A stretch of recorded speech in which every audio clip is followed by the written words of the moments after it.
ओम शांति। ओम शांति। Good morning. Very good morning. आज प्यारे बाप दादा के हम 28/3/2020 की मुरली सुनते हैं। मीठे बच्चे, अभी यह पुरानी दुनिया बदल रही है, इसलिए इससे प्रीत नहीं रखनी है। नए घर स्वर्ग को याद करना है। प्रश्न है, सदा सुखी बनने की कौन सी विधि बाप सभी बच्चों को सुनाते हैं? उत्तर है, सदा सुखी बनना है तो दिल से एक बाप का बन जाओ। बाबा को याद करो। बाबा कभी भी किसी बच्चे को दुख नहीं देते हैं। स्वर्ग में कभी किसका पति, किसका बच्चा मरता नहीं है। वहाँ यह अकाले मौत का धंधा नहीं होता है। यहाँ तो माया रावण दुखी बनाती रहती है। बाबा है ही सुख करता, दुख हरता। गीत है, दुखियों पर रहम करो माँ बाप हमारे। ओम शांति। यह वही माता पिता फिर से सदा सुखी बनाने के लिए राजयोग सिखला रहे हैं। जैसे कोई बैरिस्टर बनाने की नॉलेज या बनने की नॉलेज देते हैं। अभी यह है बेहद के माता पिता, स्वर्ग के रचयिता। वह बैठ बच्चों को स्वर्ग का मालिक बनाने के लिए शिक्षा देते हैं। ऐसा तो कोई कॉलेज नहीं होगा जिसमें स्वयं भगवान बैठ पढ़ाए। यहाँ खुद भगवान बैठ पढ़ाते हैं हमें भगवान भगवती बनाने के लिए। सतयुग में श्री लक्ष्मी नारायण को भगवान भगवती कहा जाता। नई दुनिया का मालिक किसने बनाया? वह सतयुग के मालिक थे। भारत में सतयुग आदि में देवी देवताओं का राज्य था। अभी है कलयुग, देवताओं का राज्य नहीं है। देवताओं से सब बदल कंगाल मनुष्य बन गए हैं। देवताएं तो बहुत धनवान और सुखी थे। अभी कलयुग का अंत होने के कारण सब मनुष्य बड़े दुखी हैं। लड़ाई लगेगी, मनुष्य बड़ी त्राही त्राही करेंगे, बहुत दर बदर होंगे। मनुष्य बिल्कुल ही निधन के हैं, क्योंकि स्वर्ग के सुख देने वाले माँ बाप को नहीं जानते हैं। तुम उस माता पिता के बड़े हो, तुमको माता पिता से अथाह सुख मिलते हैं। मनुष्य जो भक्ति करते हैं वह कोई भगवान को याद नहीं करते।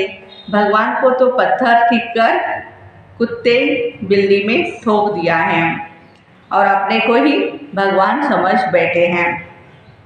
कह देते हैं सब में भगवान विराजमान है, पतितों में भगवान को विराजमान समझना तो ग्लानि हुई ना। पतितों में भगवान है ये कहना तो भगवान की भी क्या है, ग्लानि ही है ना। परंतु यह भी ड्रामा में मनुष्यों को भूल करनी है और बाप को आकर के हमें अभूल बनाना है, क्योंकि हमने ही भूले कर दी है। मनुष्यों को तो पता ही नहीं पड़ता है भगवान तो एक होता, हजारों थोड़े होंगे।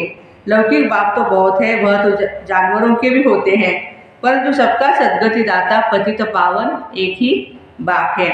तो वह बाप आकर बच्चों को पढ़ाते हैं भविष्य के लिए, भगवान भगवती बनाते। अब सिवाय परमात्मा के भगवान भगवती कौन बना सकता है? जबकि वह बाप है तो माता के बिगड़ सृष्टि कैसे रचेंगे? भारतवासी गाते हैं, तुम भी भक्ति मार्ग में चिल्लाते थे, तुम माता पिता हम बालक तेरे, तुम्हारी कृपा से सुख घने। इसलिए हम भक्ति करते हैं, किसकी भी भक्ति करते हैं तो समझते हैं हम भगवान को याद करते हैं। सन्यासी भी साधना करते हैं, परंतु किसकी साधना करते वो नहीं जानते हैं। रावण मत पर सब भूल गए हैं, तो फिर बाबा क्या करें? इतना दुखी कंगाल होना यह भी ड्रामा में नूंद है। बाबा आकर बच्चों को फिर से स्वर्ग का मालिक बनाते हैं। स्वर्ग का मालिक बनाने वाला है पार्वती माता पिता, नरक का मालिक बनाने वाला है रावण। तो उस रावण पर अब जीत पानी है। अभी तुम माया जी जगत जीत बनते हो, तुमको कोई पुरानी दुनिया में थोड़े राज्य करना है। माया पर जीत पाकर फिर स्वर्ग में राज्य करना है। माया से हारने से नरक में आ जाते ये बातें और कोई पतित मनुष्य नहीं समझा सकते, न वह किसको पावन बना सकते। सारी दुनिया पतित है, विष से पैदा होते हैं। देवी देवता तो सर्वगुण संपन्न 16 कला संपूर्ण है, वहाँ विष का नाम नहीं है। भगवान को भी कोई जानते नहीं, तो उनको गुरु करने से क्या फायदा? न खुद भगवान से मिल सकते न औरों को मिला सकते हैं। आत्मा परमात्मा अलग रहे बहुकाल, तो फिर मिलाने वाला भी वो परमात्मा चाहिए। वह ये नहीं समझते नाटक अब पूरा होता, यह ड्रामा है जो सतयुग से लेकर कलयुग अंत तक चलता ही रहता है, उसको रिपीट होना है। इस ड्रामा के नॉलेज को समझने से ही तुम बच्चे चक्रवर्ती बनते हो। तुम समझते हो 84 जन्म हम कैसे लेते, यह है दीप युग, पुरुषोत्तम संगम युग। इसमें ये अंतिम जन्म है, अब बाप का बनना है। बाबा कहते हे बच्चे तुम मेरा बनो, कहते भी है ना हे परमपिता परमात्मा। लौकिक बाप को तो ऐसे नहीं कहते, तो पारलौकिक बाप कहते बच्चे अब मैं आया हूँ। याद है ना सभी को, बाबा याद है ना? मैं आया हूँ। बाकी यह काका चाचा मामा आदि सब खत्म होने वाले हैं। ये पुरानी दुनिया बदल रही है, सामने महाभारत लड़ाई खड़ी है।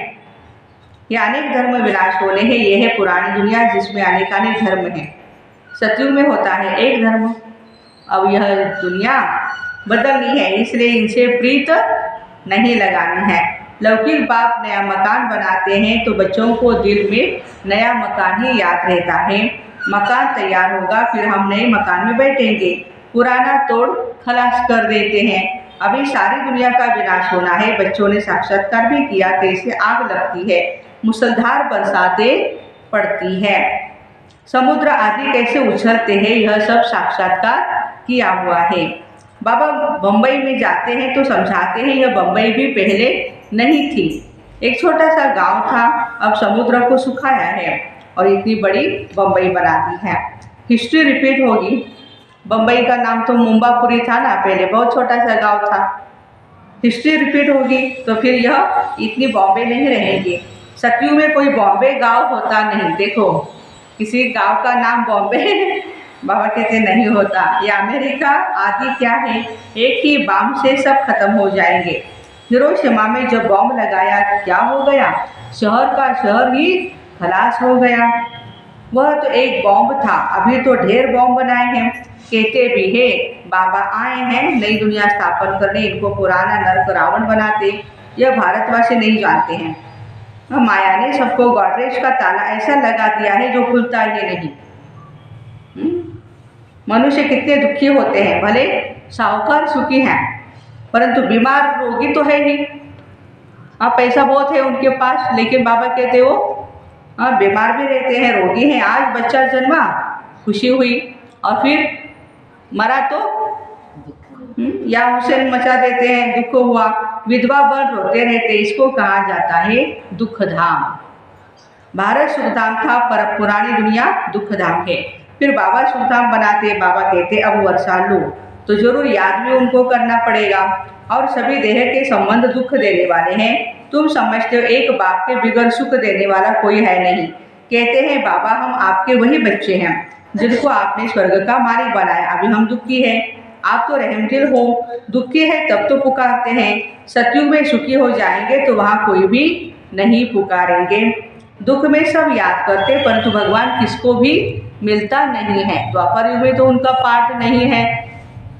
सबको भक्त हनुमान को याद करते हैं, समझो भक्त हनुमान को याद करते हैं। अच्छा हनुमान कहाँ रहता है भाई, हनुमान के पास तुमको कहाँ जाना है, उसका कुछ लोकेशन हो तो बता दो। हाँ तो बाबा कहते हैं मनुष्य भक्ति तो करते हैं मुक्ति जीवन मुक्ति धाम में जाने के लिए।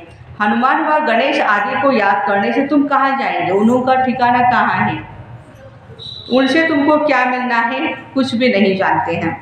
बाबा समझाते हैं सृष्टि में सुख देने वाला एक मैं हूँ, ऐसे नहीं भगवान ही सुख देते, भगवान ही दुख देते। वही बच्चे देते हैं तो सुख होता है और फिर बच्चे छीन लेते हैं तो दुख होता है। वैसे तो हरे का पाठ होता है, भगवान तो ऐसे नहीं करते ना। तो बाप कहते हैं हम तो सदैव सुख देते हैं, तुमसे सुख माना माया छीनती है। सतयुग में ऐसा होता नहीं जो बच्चा मर जाए व किसका पति मर जाए। यहाँ इस मायावी दुनिया में कभी किसका बच्चा या कभी किसका पति, हाँ देखो मरते ही रहते हैं। आज ये मरा, वो कल वो मरा, कल परसों वो मरा, वो तो बाबा कहते हैं चलता ही रहता है इस मायावी दुनिया में। लेकिन बाबा कहते हैं हमारी दुनिया में सतयुग में ये कोई बातें नहीं। ये धंधा धंधा कह रहे बाबा, ये धंधा स्वर्ग में नहीं होता है अकाले मृत्यु का, यहाँ तो नर्क है। अब बाबा कहते अगर सदा सुखी बनना चाहते हो तो कंडीशन है बाप का बनो।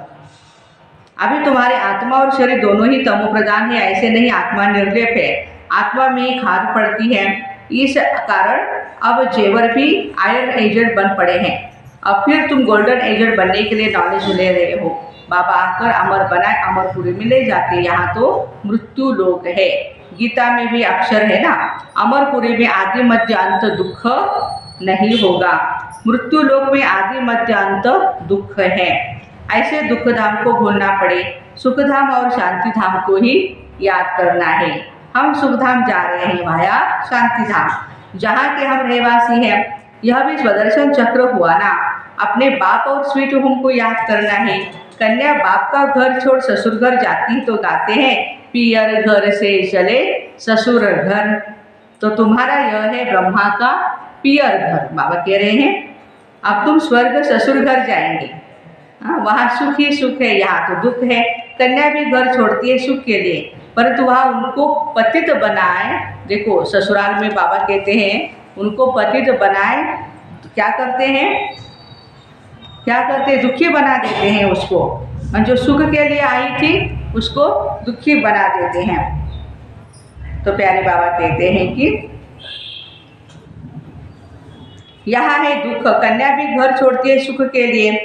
अभी बाबा समझाते हैं मैं तुमको एकदम नैनों पर बिठाकर स्वर्ग में ले जाने आया हूँ, सिर्फ मुझे याद करो, वहाँ तुमको कोई भी दुख नहीं होगा। सतयुग में कोई दुख नहीं होगा। बच्चों ने देखा श्री कृष्ण का जन्म कैसे होता है, पहले से साक्षात्कार होता, जब शरीर छोड़ना होता है उसी समय साक्षात्कार होता है। हम यह शरीर छोड़ जा करके प्रिंस प्रिंसेस बनेंगे। बस आत्मा शरीर से निकल जाकर गर्भ महल में बैठ जाती है। बच्चा पैदा होते समय कोई भी तकलीफ आदि नहीं होती है। वहाँ गर्भ महल में तुमको सुख ही सुख रहेगा। सतयुग की बातें बाबा कर रहे हैं। यहाँ तो गर्भ जेल है और जो चोरी पाप करते हैं वे भी गवर्नमेंट की जेल में चले जाते हैं। वहाँ यह दोनों भी जेल नहीं है, न गर्भ जेल है न गवर्नमेंट की जेल है। पाप आदि करते ही नहीं, उसको कहा जाता पुण्य आत्माओं की दुनिया। तो बाप स्वर्ग में ले जाते हैं। देखते इतने सभी पुरुषार्थ कर रहे हैं तो क्यों न हम बाप से वर्षा ले, सदा सुखी बने। कोई तो प्रायश्चित करते हैं, यह कर्म बंधन कैसे छूटेगा। बच्चे नहीं होते तो अच्छा था, देखो ऐसा भी हो। कोई शादी कर फिर ज्ञान में आते हैं तो कहते पहले पता पड़ता तो शादी नहीं करते।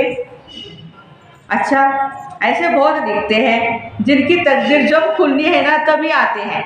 ऐसी बात नहीं है कि कन्या की लाइफ में ही तकदीर खुल गई या और कहाँ। सो भी पसंदी पर एक सप्ताह बाप के बच्चे बन करके तो देखो, एक सप्ताह सिर्फ पसंद आए तो बनना, नहीं तो जा करके लौकिक माँ बाप का बनना। इसमें कोई बाबा कहते कंपल्शन की बात नहीं है ना।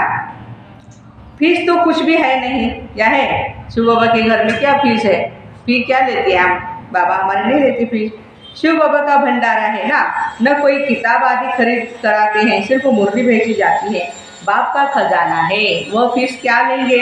हाँ, अच्छा लगे तो गरीबों के लिए लिटरेचर छपा देना। आपके पास पैसा है, धन है, दौलत है, तो बाबा कहते हैं कि आप क्या करो, लिटरेचर के लिए पैसा दे दो ताकि सबके लिए छप जाए और पढ़ सके सभी। तो भारत जैसा कोई भी दानी देश नहीं है। बजाओ भाई भारत के लिए जोरदार तालियां।